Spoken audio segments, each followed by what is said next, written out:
देखिए हर खबर यहीं पर, सब्सक्राइब कीजिए TV9 भारतवर्ष।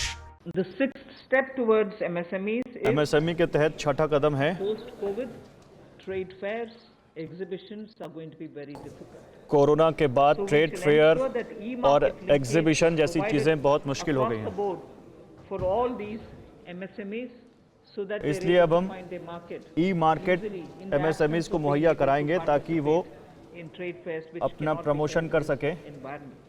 ताकि ट्रेड फेयर और very एग्जीबिशन important, ना होने की वजह से नुकसान की Government of भरपाई की जा India सके। and also CPSEs सरकार और where there are CPSEs receivables by MSMEs, we now announce that within the next 45 days, अगले 45 all दिनों their में receivables will be cleared.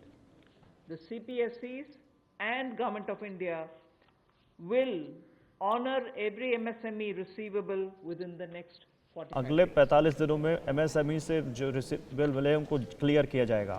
इसी तरह से एक बार फिर कुटीर, सूक्ष्म, लघु, मध्यम उद्योग के लिए ये जो चुनौतियां कोविड-19 के समय शुरू हुई कि घरों तक सीमित होना पड़ा और आप कहीं जाकर सामान बेचने में दुविधा आती थी, तो ई मार्केट लिंकेज करने की बात की, क्योंकि ई कॉमर्स का आजकल ज़माना भी आया है, वो भी होगा।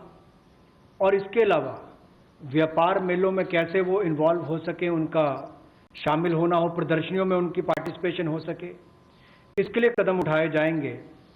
और जो हमारे सार्वजनिक केंद्र उपक्रम है, उसमें जो अगर उनके कोई पेंडिंग पेमेंट्स है, सरकारी है या PSU उसमें है, उनको भी अगले 45 दिनों में बल देकर वापस उनकी पेमेंट हो, ऐसा प्रयास किया जाएगा ताकि जल्द से जल्द उनकी पेमेंट हो, ताकि उनको राहत मिल सके।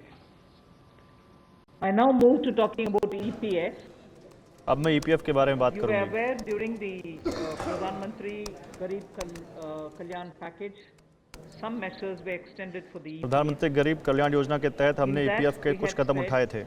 Units which have 100 workers, 90% of whom are earning less than 15,000 rupees, will be जिनकी able to salary draw 15,000 from से their कम है, उनमें EPF, 90% from the जिस funds यूनिट में because they 90% needed लोगों money की in their सैलरी hands. 15,000 से कम है, उनके We have now PF का under पार्ट for हमने 3 months, देने की बात कही the थी। payment of EPF also was given relaxation.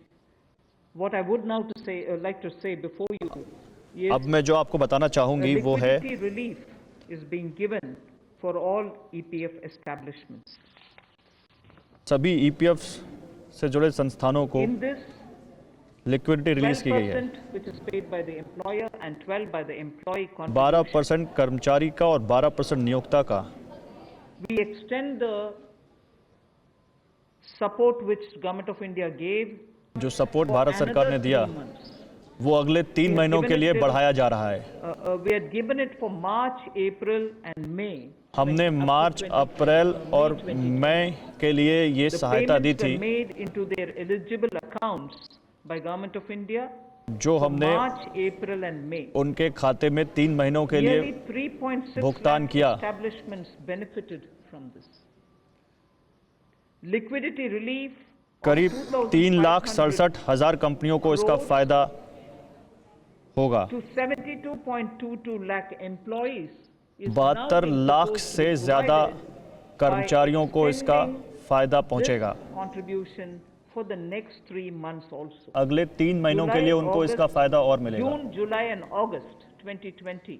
June, EPF July, August contribution 2020 will be paid का by Government of India, EPF and contribution this shall provide Bharat सरकार 2,500 करेगी, crore liquidity support.